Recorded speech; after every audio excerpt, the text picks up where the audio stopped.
Hier, la communauté musulmane célébrait l'Aïd el-Kébir, marquant la fin du pèlerinage à la Mecque. Au Gabon, le chef de la communauté musulmane a organisé une cérémonie marquée par un repas à l'endroit de la dite communauté. Issa Steve Mefan, Abdourazak Ulrich Bouassa. Cette célébration intervient le 10e jour du 12e mois lunaire, marquant la fin des rites du pèlerinage. Après les prières dans les mosquées et à l'immolation d'un bélier, place à la grande fête appelée Eid el-Adha. Initiée par le chef de la communauté musulmane du Gabon, Abdourazak Kabongo, qui a organisé une cérémonie festive dans un cadre idyllique.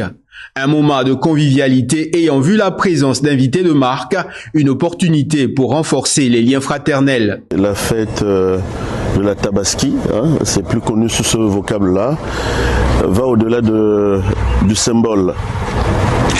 Mais en fait, le symbole, ça illustre le partage. Ça illustre cette nécessité de se retrouver, de communier ensemble, de se tolérer et d'exprimer les uns aux autres ce sentiment d'amour et d'appartenance. Des instants d'unité et de solidarité ayant pour but le partage. Nous avons la joie de partager la nourriture avec les frères et les sœurs. Nous remercions aussi notre aîné, notre chef de la communauté, Abdourazak Kabongo, qui est un bon chef que nous aimons beaucoup. Et nous sommes très contents, tabarakallah, nous sommes en train de fêter comme tous les musulmans à travers le monde. Et nous remercions principalement le chef de la communauté qui a eu vraiment cette grande générosité de nous inviter ici à cet endroit précis.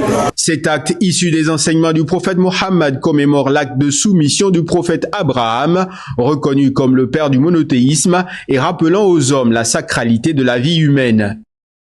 Et à l'église, l'Alliance chrétienne et missionnaire du Gabon, on parle de la consécration du pasteur Jean-Félix Missier qui portera désormais les titres de révérend. C'est un reportage signé Rodriguez Mukanzanzai et Ludovic Bitegué.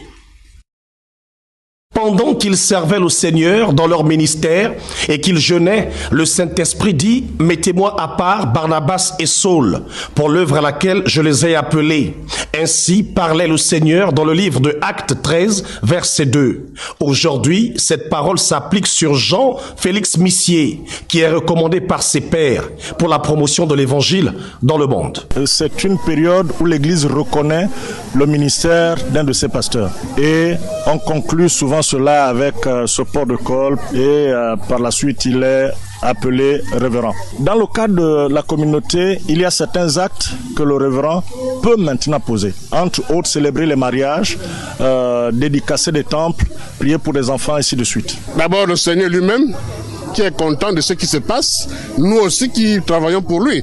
Nous sommes contents de voir la relève. Marié et père de plusieurs enfants, ce oint de l'Éternel, par cette consécration, intègre désormais le giron des ministres de l'Évangile certifiés et donne quitus à certaines célébrations. C'est le fruit d'un long processus. Et je rends grâce à Dieu parce que cette cérémonie marque enfin la reconnaissance de ma vocation par les pères du ministère, mais aussi ceux qui m'ont précédé dans la foi. Le message reste le même. Jésus qui sauve, qui sanctifie, qui délivre et qui guérit. C'est notre vocation première d'annoncer l'évangile aux âmes perdues. Une cérémonie de consécration aux allures d'un culte du dimanche, car rythmée par des exhortations, des louanges et des adorations, sans oublier la fraction du pain, ceci pour la gloire de Jésus-Christ en refermer ces moments.